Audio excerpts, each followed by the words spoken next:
Olá, uma ótima tarde a você. Começa agora mais uma edição do Agricultura BR, a segunda desta quarta-feira, dia 20 de novembro. Que bom estar contigo e a partir de agora levar notícias e as informações com a qualidade e a isenção que você só acompanha aqui no canal do Boi. E olha, você sabe que está acompanhando aqui o canal do Boi, o Agricultura BR, pelas parabólicas em todo o país, TVs por assinatura. Eu destaco a TV Claro e também a NET, onde você acompanha pelo canal 190, pelo nosso portal sba1.com, pelo Facebook, pelo YouTube e no Mato Grosso do Sul, a partir de agora, sinal aberto para todo o estado. TV Imaculada Conceição está linkado conosco. Um grande abraço a todos. Bom trabalho aí para o pessoal da TV Imaculada. E olha, na edição de hoje do Agricultura BR, você acompanha informações a respeito do que temos hoje de área de cultivo com transgênicos no país.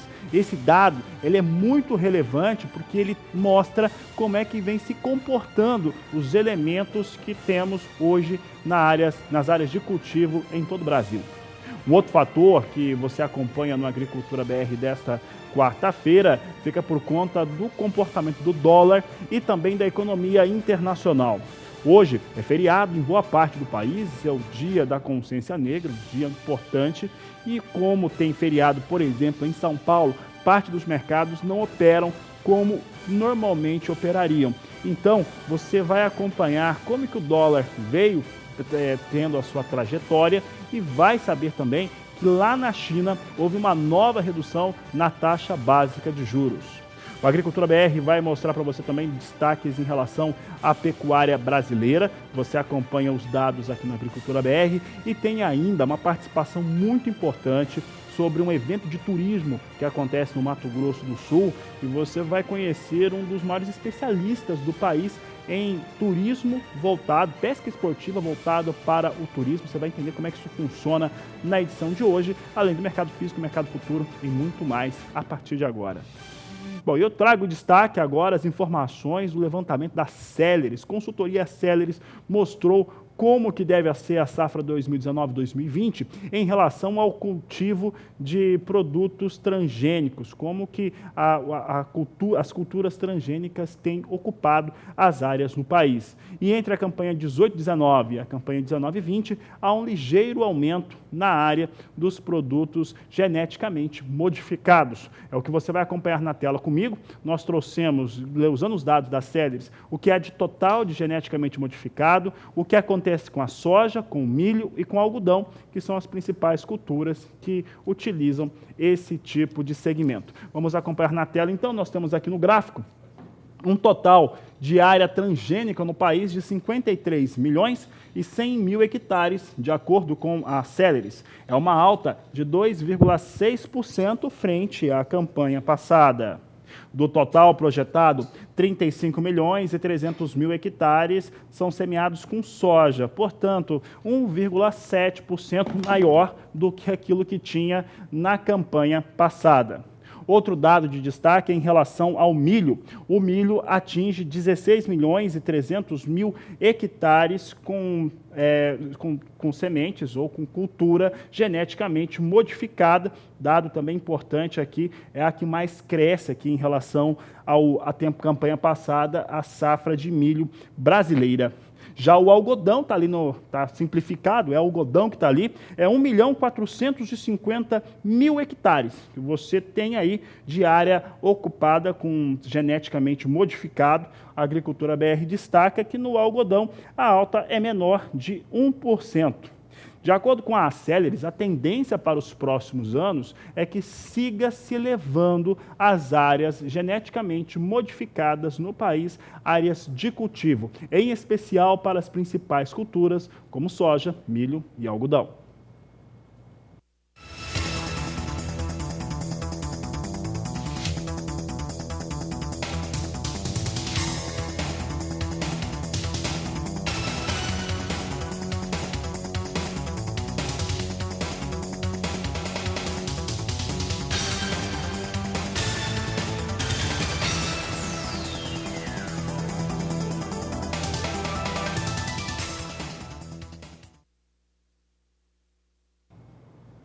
Vamos falar agora a respeito de mercado internacional de soja. Há uma série de fatores que vão gerando expectativas, eventualmente esfria o mercado e depois elas acabam, de certo modo, esquentando esse mercado também. Vou fazer alguns comentários. Um primeiro deles é em relação ao que se tinha para o dia de hoje.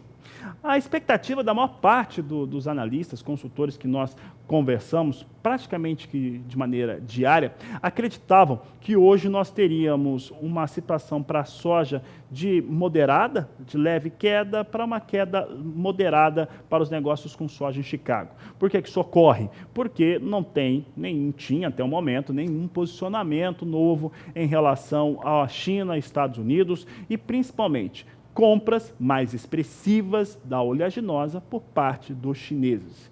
Entretanto, quando a gente fala de mercado, o mercado é muito dinâmico, as coisas vão mudando e elas vão se alterando muito rapidamente. E o que nós tínhamos hoje, por volta, aqui no horário de Brasília, por volta das 10h30, 11 horas da manhã, o que começou a tomar conta dos noticiários, tanto de política quanto de agronegócio lá nos Estados Unidos? Era Donald Trump e China. Vou explicar por quê. Essa situação acontecia porque o Donald Trump, ele espera uma situação melhor de acordo dos Estados Unidos com os chineses. Como que seria um acordo no ideal do Donald Trump?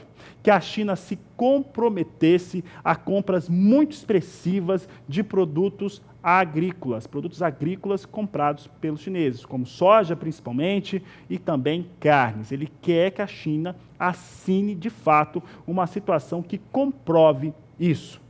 Os chineses não querem fazer.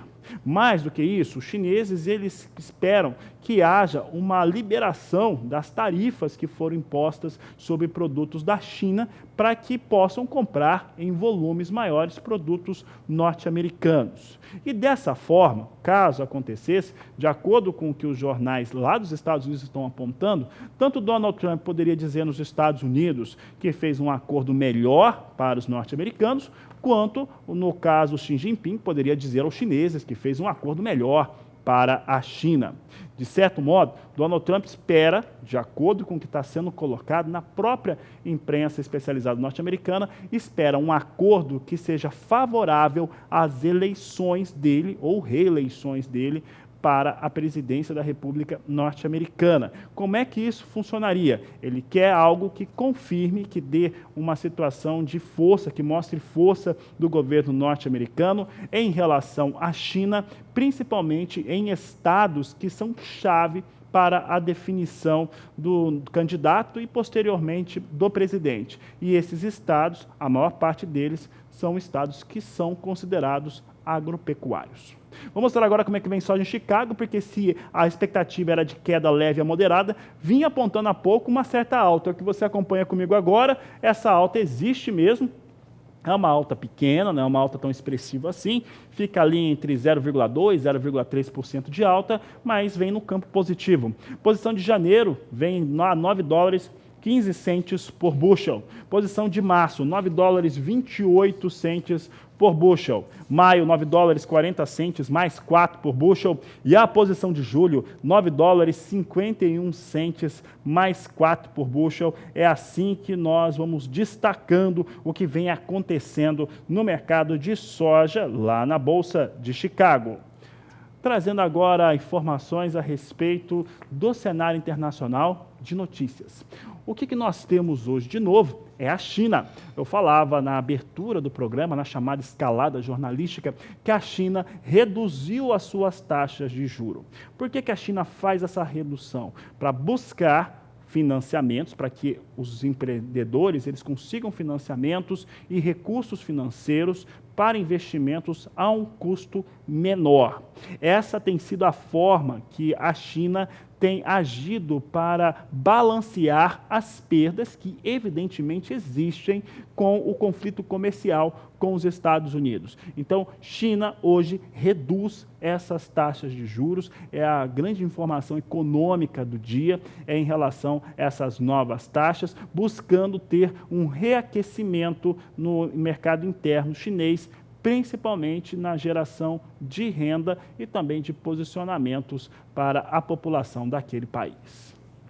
Falando de dólar, o dólar continua se comportando num cenário de alta, de elevação. Os aspectos ou fundamentos internacionais continuam apontando para um dólar mais alto.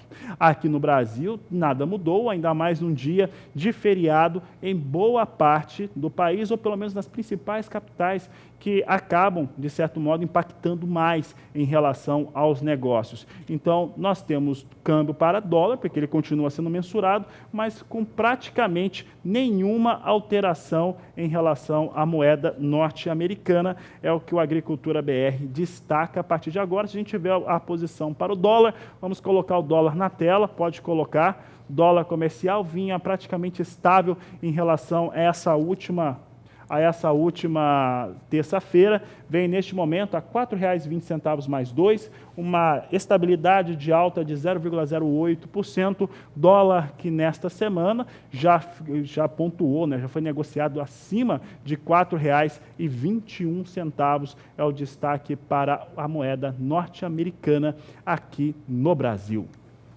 Fala agora a respeito do que vem acontecendo com soja nos portos brasileiros. Os números vão se repetindo com essa última terça, já que boa parte da referência nesta quarta-feira não existe, principalmente por conta do dólar, tem pouca movimentação de mercado, ela é muito concentrada em São Paulo, então nós não temos essa movimentação e é feriado em algumas cidades importantes, capitais do Brasil, Cuiabá, por exemplo, é feriado, entre outras cidades. Vamos dar uma olhada então como é que vem as últimas negociações para a soja nos portos, é o que você tem na tela comigo. Você tem aqui Santos e Paranaguá, a R$ 91,00 a saca de 60 quilos, destaque do Agricultura BR, é o mesmo valor que nós tínhamos nesta última terça-feira. Aqui nós vamos trazendo a redundância de valores, porque não tem muita operação. Feriado no meio da semana, dá aquela quebrada, ou pelo menos em boa parte do país, dá aquela quebrada, mas influencia também os municípios ou cidades, estados, que não é feriado por conta da importância, o peso que São Paulo tem, principalmente no mercado financeiro.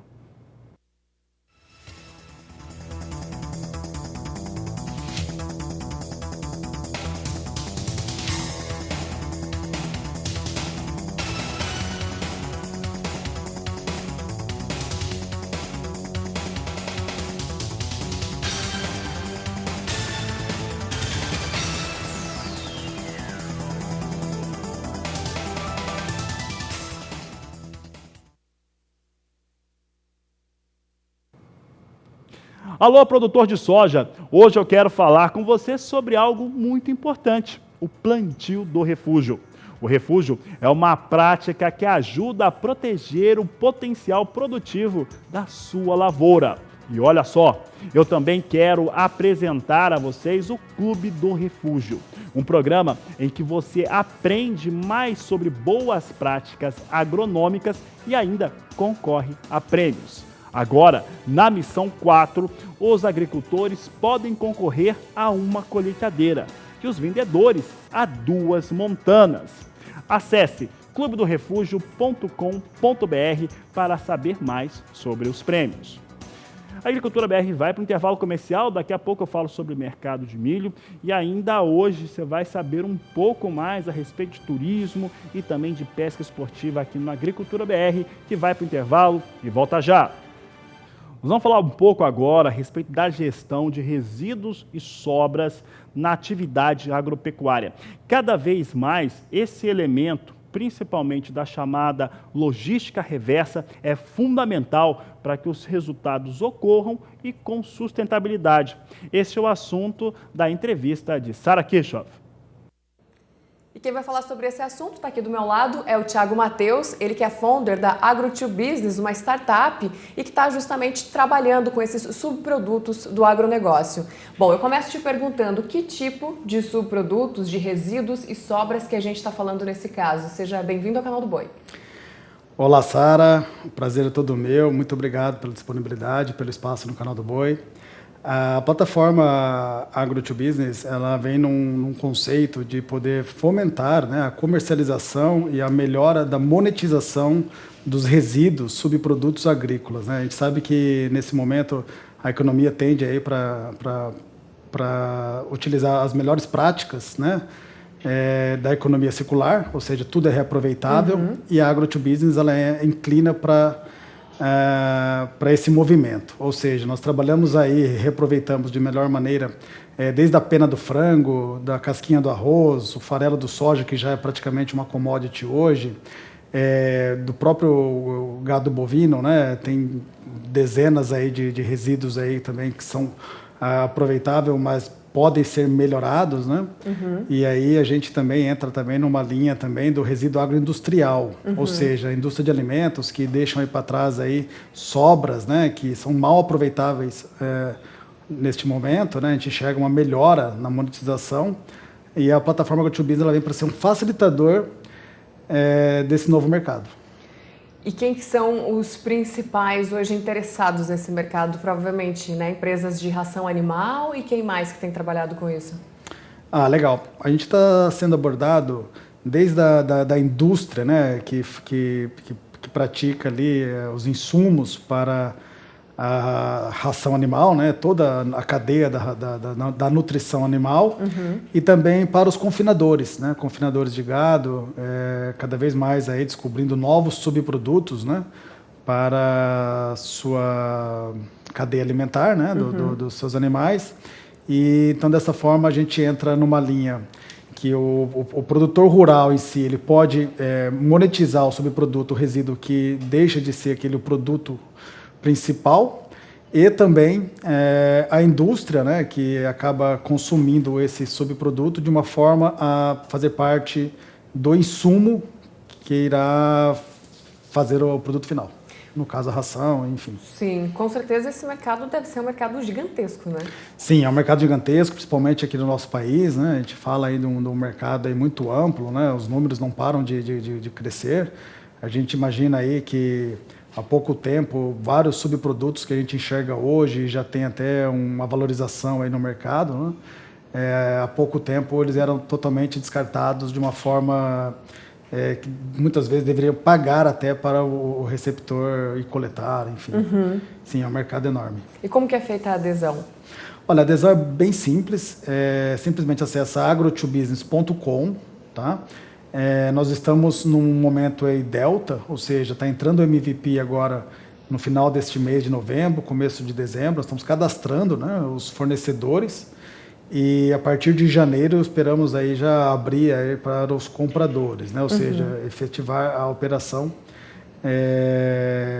desde a venda até a compra dentro da nossa plataforma. Cadastro gratuito? Gratuito, 100% gratuito, não paga nada, não tem nenhuma taxa de adesão.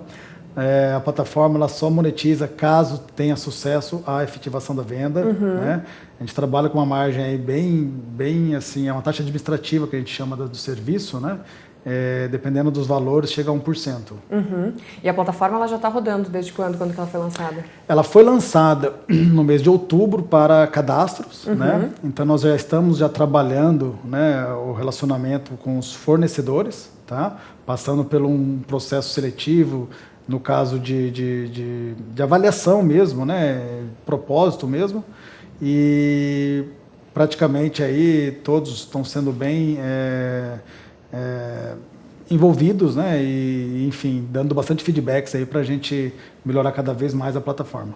E evidentemente, claro, né, quem já tem esse tipo de comercialização, já tem alguns caminhos, pode usar a plataforma como um novo caminho e tentar fazer a negociação por ele também, né? Exatamente, a plataforma ela é bem segura, a gente trabalha com as melhores práticas do e-commerce, o mundo digital provê, né, essas facilidades, né, tanto do ranqueamento do fornecedor, do comprador, a validação do produto, da qualidade do produto, o poder de disputa, né, a satisfação do cliente, caso ele não esteja de acordo, o dinheiro não é transferido de imediato para o vendedor. Existe uma segurança. Existe uma segurança, tudo legalizado conforme o e-commerce já pelo Banco Central e tudo mais, questão do on-hold que a gente chama, né? Ou seja, o dinheiro fica um período até a satisfação do cliente, né? Demonstrar que está tudo ok, está tudo certo. A ideia da plataforma é ter pessoas do bem, né? Obviamente o offline já existe alguns problemas, o online ele vai também existir, mas da melhor forma possível a gente vai com a tecnologia deixar isso mais transparente, mais ágil e mais seguro para o mercado do agronegócio. Pelas experiências que vocês já tiveram, claro, o tempo ainda está recém começando, né? Mas qual o tempo que vocês imaginam que leve uma negociação? Desde o cadastro do subproduto até a compra e a entrega, efetivamente? Olha, é muito rápido, né? O anúncio, na verdade, você pode fazer ele de forma unitária. Às vezes você não tem aquela demanda, né? Aquela oferta do produto no seu dia a dia. Então, praticamente você pode entrar, depois de ter feito o seu cadastro, fazer um anúncio, né? Unitário do produto, do subproduto, enfim.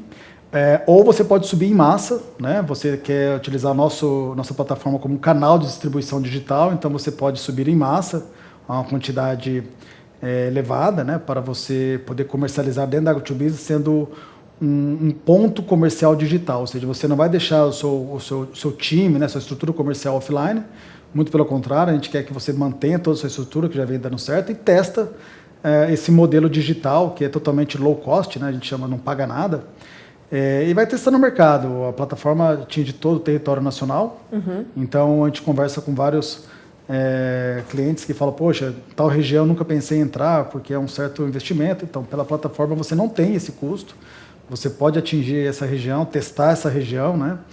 Enfim, a entrega, nós temos dois modelos de entrega. Tem uma entrega própria, né? Que no caso o próprio vendedor ele já tem o transporte a ser feito. E tem a coleta, né? Que a gente chama de retira, que é o FOB, né? Ou seja, eu estou vendendo, você pode vir aqui e retirar a mercadoria. A plataforma trabalha com geolocalização, né? Então isso facilita muito, aí, expande bastante aí o poder de comercialização, tanto na venda quanto na compra, né? E no caso, na segunda versão, que está previsto para março, nós vamos ter uma terceira opção, que será a opção do marketplace de frete, ou seja, nós vamos fazer uma API, né, uma integração com transportadoras que queiram participar também, né, da entrega da mercadoria. Serviço completo. Serviço completo. Perfeito. Muito obrigada pela sua participação e sucesso aí com a plataforma. Eu agradeço, Sara. Muito obrigado mesmo pela disponibilidade. Maravilha. Tiago Mateus, então, founder da Agro2Business, Agro2Business, né? Para quem ficou interessado e quiser procurar aí a plataforma. Devolvendo o sinal para Campo Grande, é com vocês.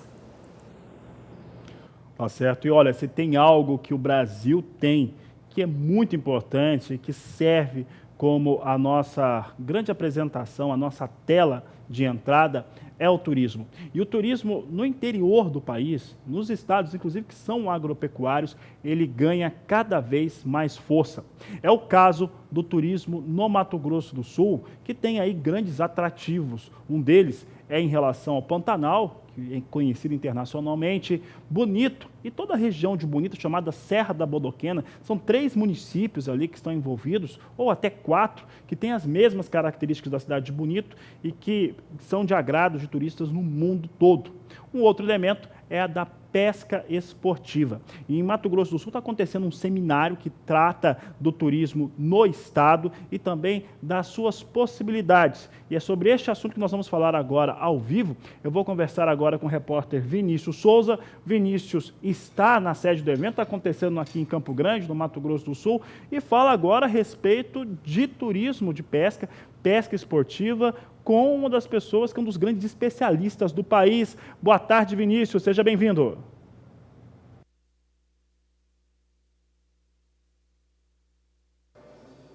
Oi, Fabiano, boa tarde para quem está acompanhando a nossa programação. É isso mesmo, nós estamos acompanhando esse evento que acontece aqui em Campo Grande, Mato Grosso do Sul, de 19 a 21 de novembro, ou seja, começou ontem, hoje é o segundo dia, encerra amanhã.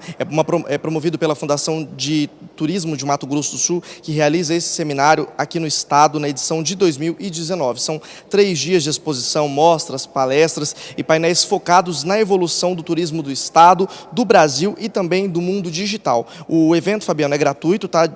Tem o apoio do Sebrae de Mato Grosso do Sul, Fundação de Cultura do Estado, Fundesporte e acontece aqui no Centro de Convenções Rubem Gil de Camilo. O evento segue até amanhã com várias palestras aí relacionadas a esses temas. Inclusive, eu vou conversar com o Laurence, que está aqui do meu lado, que ele foi um dos palestrantes hoje pela manhã. Eu quero agradecer a sua participação. Obrigado. E aí a gente já começa falando o seguinte: você é um pescador, né, com uma consciência de sustentabilidade e tudo mais. A gente estava acompanhando um pouco da sua palestra. Queria que você falasse para a gente o que foi abordado no seu tema agora pela manhã. Boa tarde.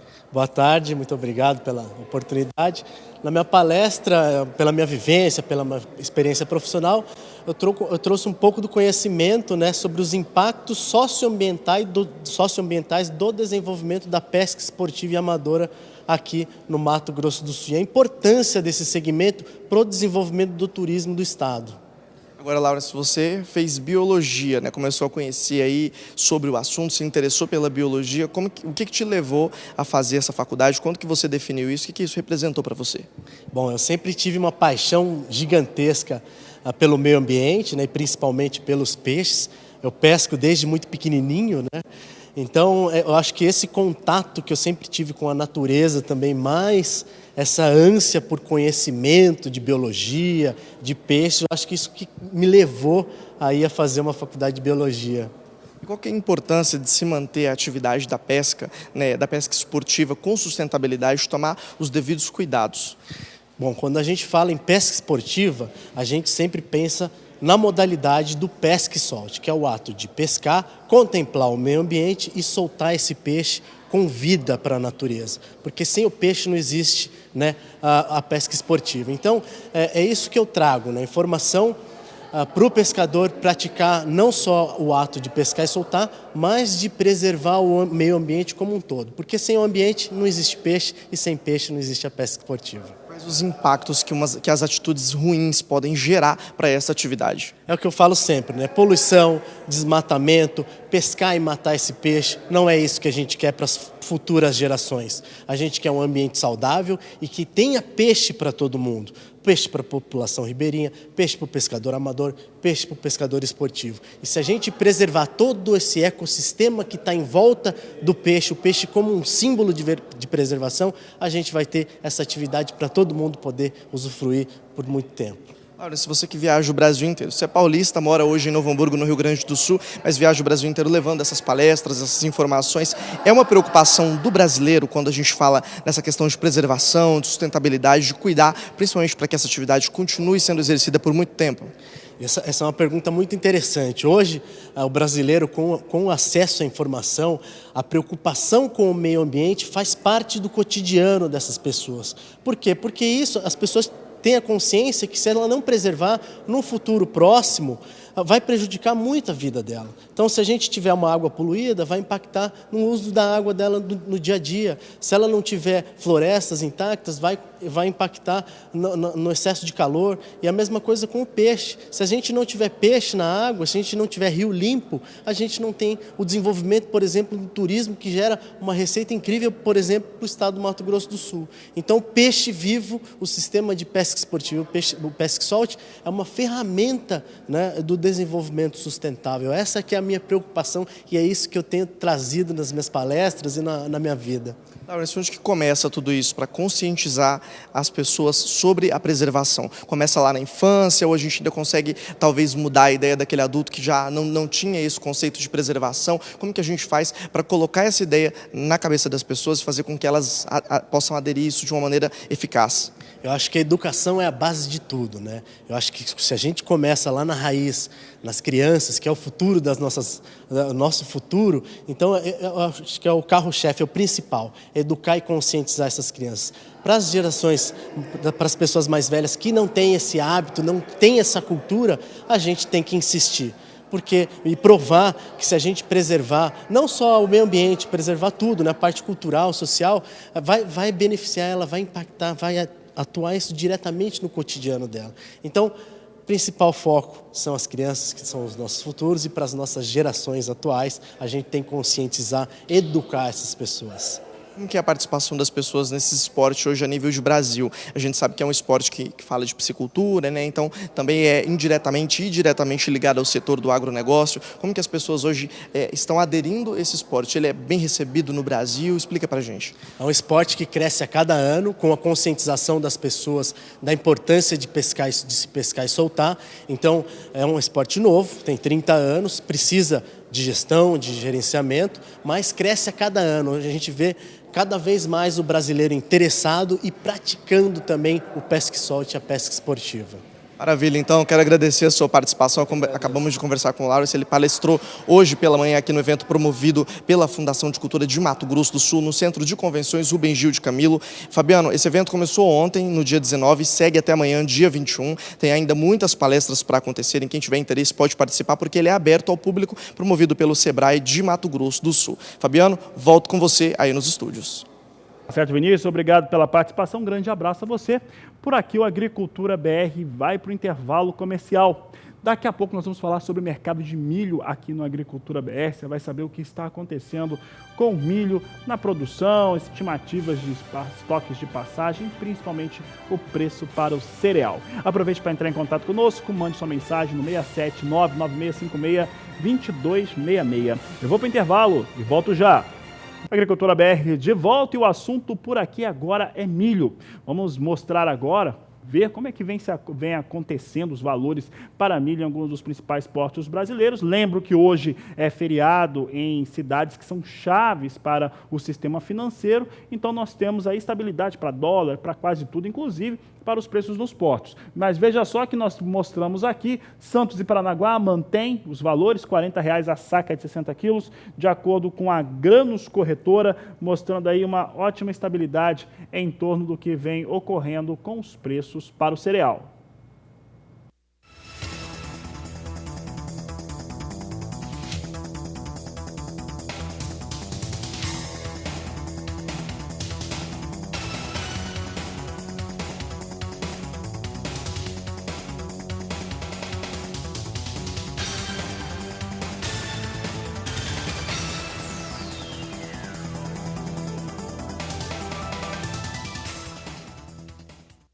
Vamos dar uma olhada no milho internacional agora, milho negociado nos Estados Unidos, Bolsa de Chicago. Você vê aqui o milho recuando quase 1% aqui nas posições de curto prazo, em torno de 1%. Dezembro vem a $3,66 mais 6 o bushel.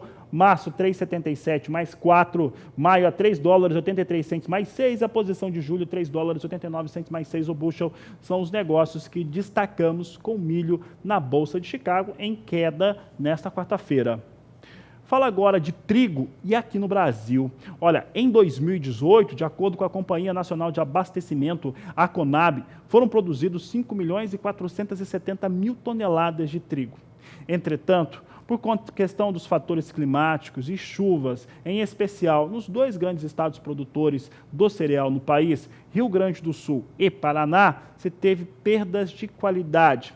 E é o mesmo que está acontecendo agora em 2019. O que significa isso? Que boa parte do trigo produzido não vai poder atender às demandas dos moinhos. Vai ter que ser utilizado para nutrição animal. E isso, claro, mexe com os preços e no rendimento do produtor. A reportagem é de Annelise Nicolodi.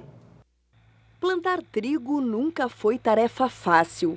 O cereal de inverno evoluiu geneticamente, mas sempre foi dependente do clima. Geadas fora de época, chuva em excesso, queda de granizo.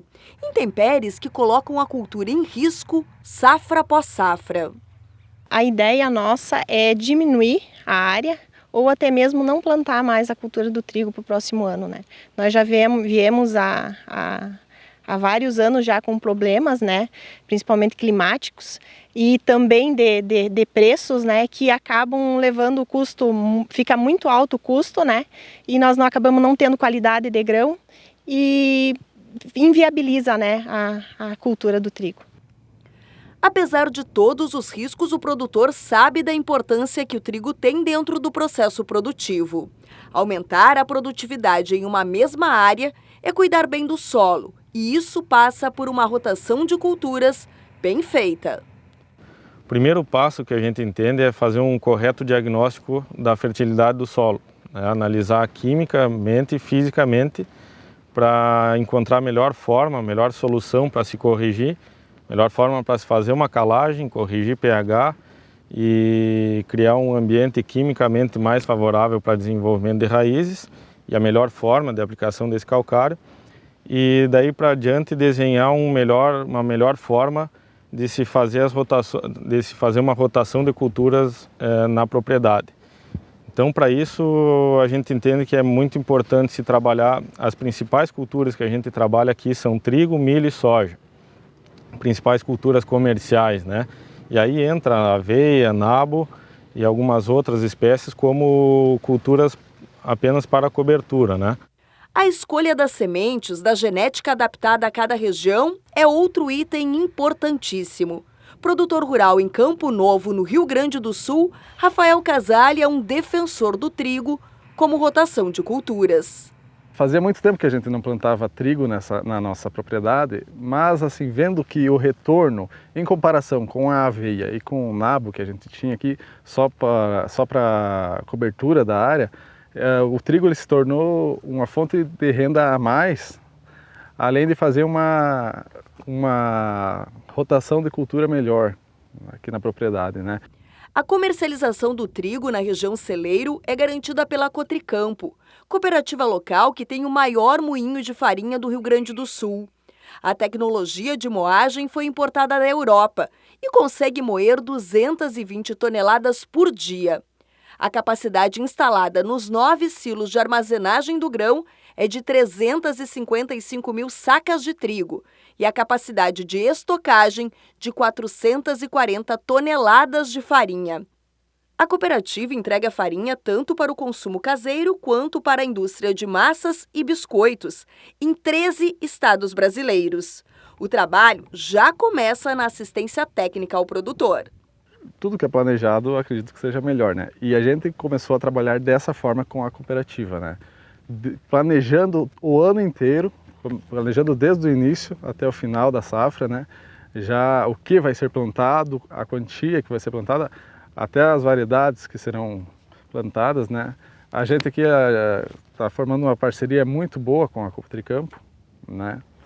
E eu espero que a gente siga há longos anos ainda com essa parceria, né? Que está dando muito certo, que está dando uma rentabilidade maior na nossa produção. Para melhorar a liquidez do trigo, a cooperativa tem direcionado os produtores cooperados para a adoção de um número reduzido de culturas, entre 10 e 12 opções a cada safra. A qualidade comercial está fracionada em 80% de trigo-pão e 20% trigo branqueador. Assim, a Cotricampo consegue atender a demanda do moinho e ainda exporta farinha para outros estados.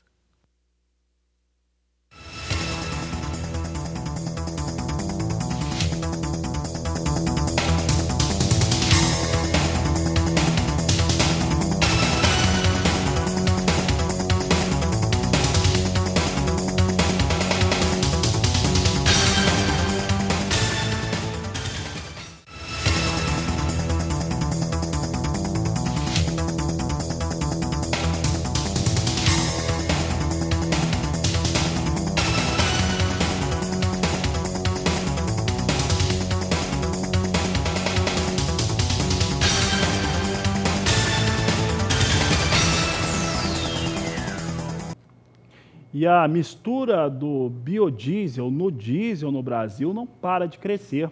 Começou em 2008 com 2% e agora alcança 11%, o chamado B11. E não para por aí. O projeto é que até o ano de 2023 alcance 15%. Pensando nessa situação que acaba impactando o mercado também e trazendo alternativas para os produtores rurais, Walter Pulga Júnior nos traz agora uma entrevista que fala sobre o tema. E em São Paulo, uma conferência sobre biodiesel no Brasil, que ocorreu agora, mostra as perspectivas para a produção de biodiesel no país, perspectivas muito avançadas que a indústria já está apresentando aqui como proposta de desenvolvimento. Eu tenho aqui ao meu lado Erasmo Batistella, presidente da Associação dos Produtores de Biocombustíveis do Brasil, que vai explicar qual é a perspectiva para a produção de biocombustível daqui para frente. Nós já estamos no B10, estamos saindo do B10 indo para o B12, ou seja, quanto tempo para chegar no B15? Olha, a gente caminhou muito nos últimos anos, o biodiesel começou com uma mistura de 2% em 2008, esse ano nós já chegamos ao B11, isso significa 11% de biodiesel misturado ao diesel, e já tem lei, tem um marco regulatório que estabelece o crescimento de 1% ao ano até 2023. O ministro de Minas e Energia afirmou há 2 semanas, no encontro que teve com o setor, que em 2023 o Brasil vai estar utilizando 15% de biodiesel misturado ao diesel. Matéria-prima para produzir esse biodiesel é farta no Brasil. Nós temos um dos grandes potencial do segmento do biodiesel é a oferta de matéria-prima. A grande matéria-prima utilizada é a soja, em torno de 70%. A segunda matéria-prima mais utilizada, em torno de 25%, são as gorduras animais, que é o óleo de frango, a graxa suína, o sebo bovino, enfim, essa é uma importante matéria-prima que o nosso segmento utiliza. Nós temos abundância, podemos chegar rapidamente no B15. Já está programado. Depois disso, o que virá, Batistella? Um dos temas desta conferência que está sendo discutido é o pós-B15. Para onde nós vamos e como nós vamos? Nós estamos propondo para o governo, que é quem estabelece as regras do mercado de energia de combustível, e nós devemos ter no ano de 2020, juntamente com a atuação da Frente Parlamentar, a construção de um novo marco regulatório, indicando já uma mistura maior de 15% a 20% até 2028. Isso é muito importante, porque com isso o segmento vai ter a previsibilidade de crescimento e vai manter uma constância de investimentos, gerando mais emprego e renda aqui no Brasil. Vamos para o B20, mas já há planos da Aprobio mais adiante. Se até 2028 nós vamos chegar nos 20%, né, 20% de biodiesel no diesel, daí para frente temos mais como avançar? Temos. Nós defendemos, além do crescimento do mercado de biodiesel, nós estamos defendendo também a introdução dos biocombustíveis avançados, que é o HVO, que é o diesel verde, e o querosene de avião verde, que pode substituir em 50% a querosene fóssil. Por quê? Porque grandes mercados consumidores como a Europa, Estados Unidos, Canadá, já estão utilizando esse produto e esses não têm limite de adição. Por exemplo, o diesel verde, ele pode ser utilizado em 100%. Então, além do biodiesel, nós podemos ter também a utilização do diesel verde, contendo então o diesel final, biodiesel, HVO e diesel. Isso seria um avanço muito grande para a indústria brasileira? Nós temos essa tecnologia aqui? Hoje, no Brasil, nós não temos essa tecnologia instalada, mas a nível mundial a gente tem tecnologia.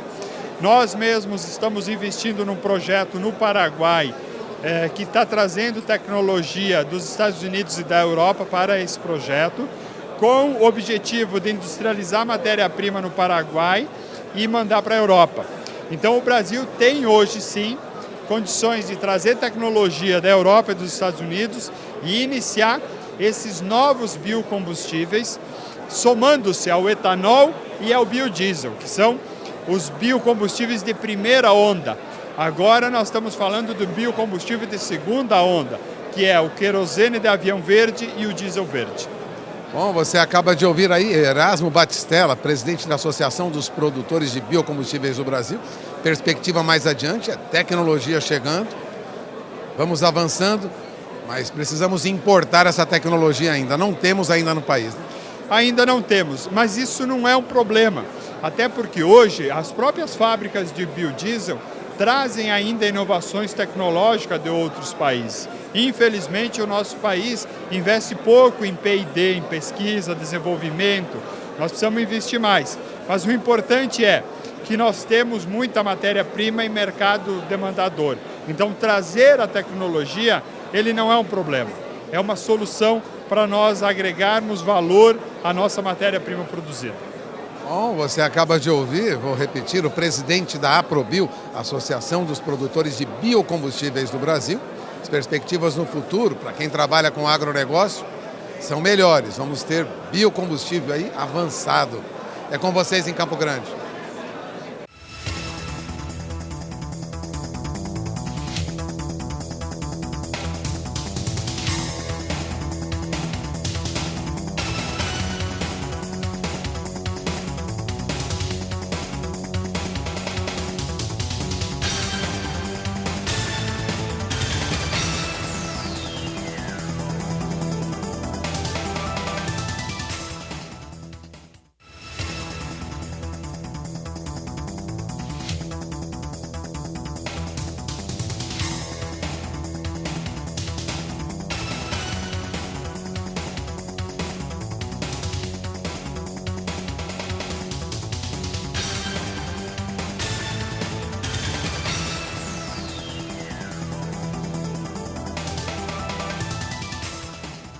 agora as discussões da medida provisória do agro.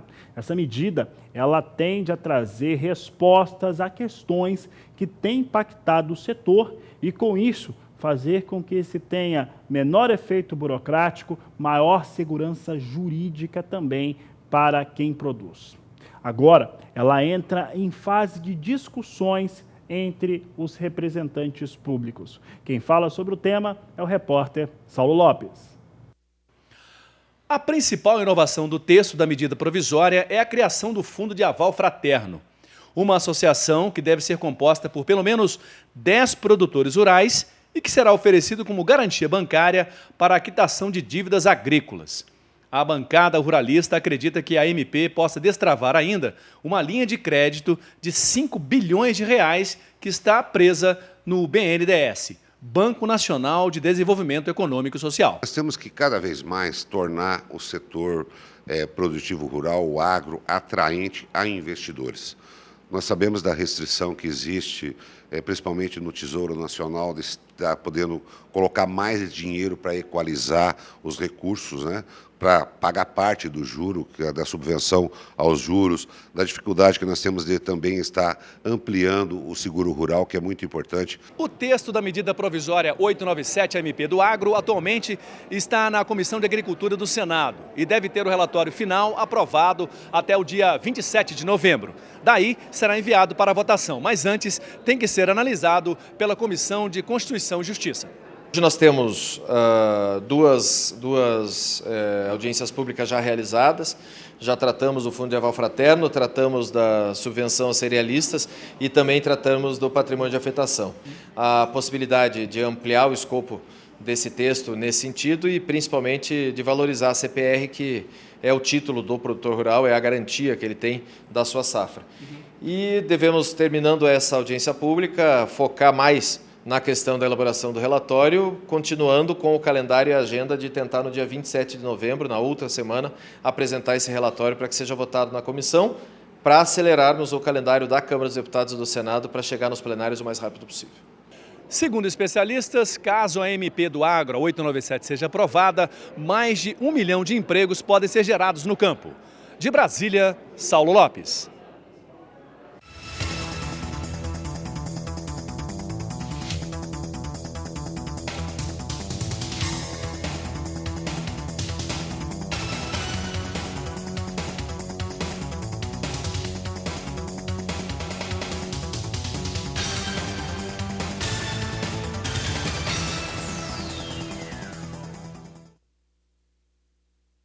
E o processo de decomposição de matéria orgânica gera o chamado biogás.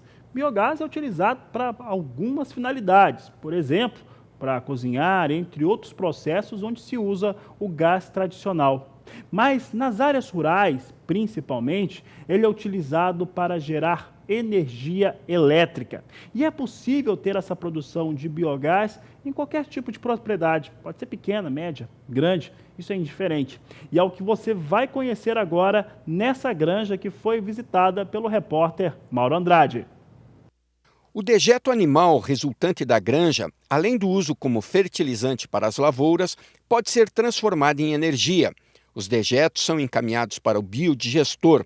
Aqui dentro, com a ajuda de bactérias e na ausência de oxigênio, a matéria orgânica presente nos dejetos fermenta e forma o biogás que será utilizado como energia.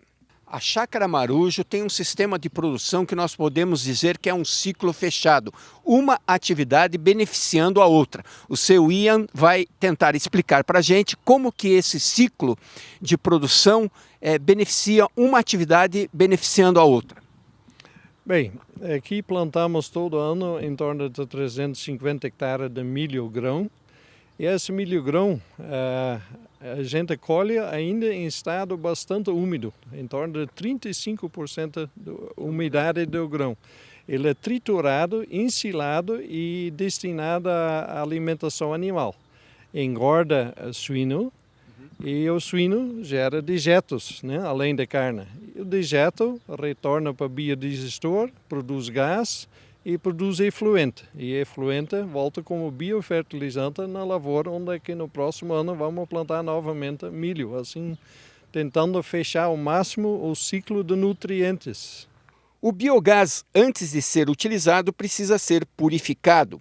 Passa por um processo de filtragem para a retirada da umidade e principalmente do enxofre, que forma o ácido sulfídrico que tem ação corrosiva nos equipamentos. O biogás basicamente é composto de 2/3 de metano, né, que é o que queima, e o resto é basicamente CO2. CO2 é um gás inócuo, não queima. Fora disso, normalmente tem a presença de alguns outros gases, traços apenas, mas, por exemplo, o que é muito conhecido é o H2S, gás sulfídrico, que é extremamente corrosivo. E essa H2S, por mais que esteja presente em baixas teores, nós temos que eliminar, sob a pena de danificar os equipamentos que queimam o biogás. O biogás aqui na chácara é usado para diversas finalidades. Uma é para substituir o queima de GLP na cozinha da casa. Nós temos aqui 17 casas nessa propriedade e a maioria cozinha a biogás bruto mesmo. Só não tem mais H2S. Nós usamos também para secagem de grãos, sobretudo gramíneas, né? O biogás queima tranquilamente sem refinar. Nós também utilizamos para aquecimento das pocilgas, o piso onde que vai o leitãozinho recém-nascido. A maternidade cresce, tem um piso aquecido com biogás, através de um caldeira com serpentina de água quente. E a parte excedente basicamente é queimado no motor que gera energia elétrica. Esse motor tem um duplo propósito. Ele não só gera energia elétrica, suprindo a própria planta e até sobrando para injetar na rede, ele também gera calor. O calor perdido, na verdade, no escapamento e no radiador. Então o radiador foi trocado por um trocador de calor e instalamos também um trocador de calor no escapamento. E essa água quente que é gerada ali, ela circula pelo biodigestor, aquecendo o biodigestor e assim acelerando o processo. O biometano é alcançado através da purificação do biogás, que retira substâncias indesejáveis como o gás carbônico e, ao mesmo tempo, aumenta a concentração do metano. O biometano é um combustível veicular capaz de movimentar carros, caminhões e trator, substituindo o diesel. Dessa forma, se reduz os custos de combustível na propriedade. O biogás também pode ser feito, como eles chamam, upgrade, né? Um refino, para que ele se transforme em biometano puro. E nessa condição, ele pode ser usado como combustível para veículos, caminhões, tratores, empilhadeiras. E com isso estamos brincando um pouco ultimamente, né? Testando a ideia. Nós temos uma pequena instalação aqui para refinar o biogás, e fazer dele biometano. Assim testamos já no trator, temos 2 empilhadeiras e uma caminhonete e um carro movido a biometano. Os resultados têm sido satisfatórios? Têm trazido economia? Com certeza, a gente elimina quase que 100% o combustível líquido. O que mais me empolga de repente é com o tempo ter um caminhão também. O caminhão tem a grande vantagem que vai até o ponto de abastecimento, enquanto o trator agrícola eu tenho que levar o combustível, às vezes, na outra fazenda, né? Atrás do equipamento. E um caminhão, ele consome muito e normalmente roda todo dia, chove, faça sol. Um trator agrícola, a tendência é fazer a menos horas por ano e, portanto, o investimento em relação ao benefício é alto. De Castrolanda, Paraná, Mauro Andrade.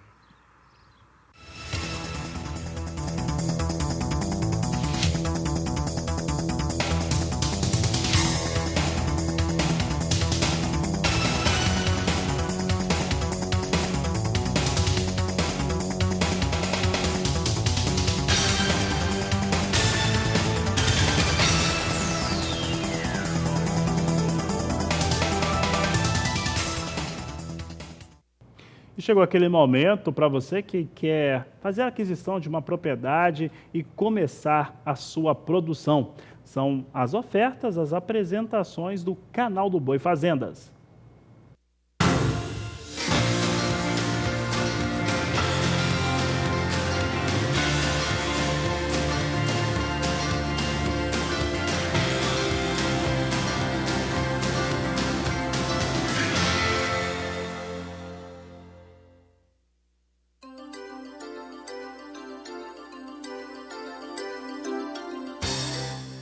O Canal do Boi Fazendas apresenta mais um excelente negócio para você que deseja investir em uma propriedade rural.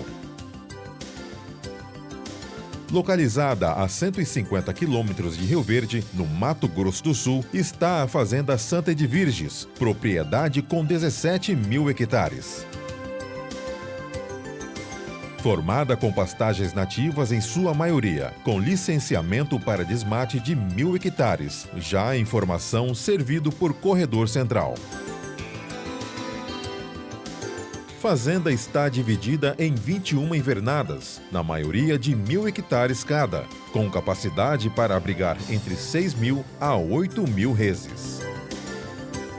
Entre as benfeitorias instaladas na propriedade estão 2 casas novas de funcionários, uma sede recém-construídas, galpão para máquinas, redário fechado para hóspedes e mangueiro novo completo. A rede de água conta com 2 poços que abastecem a sede, com caixa para armazenamento de 10.000 litros. A rede de energia é rural monofásica. Para chegar até a propriedade, o produtor pode se utilizar de uma pista de pouso gramada, com 800 metros de extensão, em ótimo estado, operando normalmente o ano todo. Mais informações podem ser obtidas pelos telefones 67 98425 2044, 981 11 6336 e 3028 6101.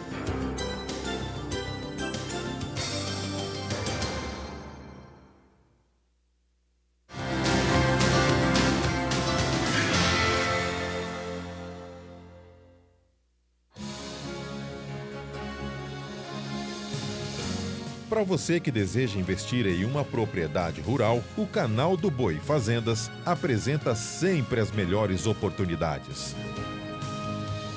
Fazenda com área de 3.151 hectares, localizada a 130 quilômetros de Rio Verde, somente 12 quilômetros do aterro. Toda formada em pastagens umidícola, mantendo a reserva de mata legal. É dividida em 18 invernadas e piquetes, com capacidade para abrigar 4.000 reses. Em relação às benfeitorias, conta com 2 casas de funcionários, galpão de máquinas, mangueiro completo com tronco e embarcador. A propriedade é rica em águas, conta com diversos açudes em todas as invernadas e poço artesiano atendendo à estrutura das casas, incluindo caixa d'água de aço com capacidade de armazenamento para 10.000 litros. A rede de energia elétrica é rural monofásica, possui pista de aviação gramada com 800 metros de extensão. Mais informações podem ser obtidas pelos telefones 67 98425 2044, 981 11 6336 e 3028 6101.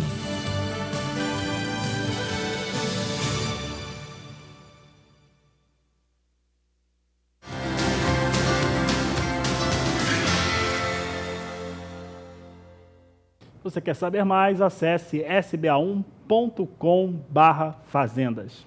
A Agricultura BR vai para o intervalo comercial. Daqui a pouco volta com as últimas informações desta edição. A Agricultura BR traz em destaque agora as informações internacionais para a soja. Eu lembro que nós temos aí alguns impasses em relação à China e Estados Unidos, mas que deram uma certa caminhada durante, ou pelo menos nas expectativas, durante esta quarta-feira. Para alguns analistas lá nos Estados Unidos, a China quer realmente a suspensão das tarifas sobre produtos chineses, qual os norte-americanos não querem abrir mão. E Donald Trump quer que a China se comprometa a fazer grandes compras de produtos agrícolas, fator que a China não quer. E aí, nesse espectro, nós temos hoje soja, que tinha tudo para abrir o dia e andar durante toda a quarta-feira entre queda leve a moderada, vinha operando em alta há pouco. Vamos saber como é que vem soja em Chicago agora. A alta continua, mas agora é praticamente um movimento de estabilidade para a soja. Vem em campo positivo, mas agora a posição de janeiro vem a $9,13 o bushel. Março, $9,26 mais 2. Maio, $9,38 mais 4. E a posição de julho a $9,49 mais 2 por bushel. Essas são as informações finais desta edição do Agricultura BR. Agricultura BR, que volta logo mais às 16 horas no horário de Brasília, porque você já sabe, este é o Agricultura BR, a inteligência e a transparência do agronegócio, sempre com você. A todos uma excelente tarde e até mais.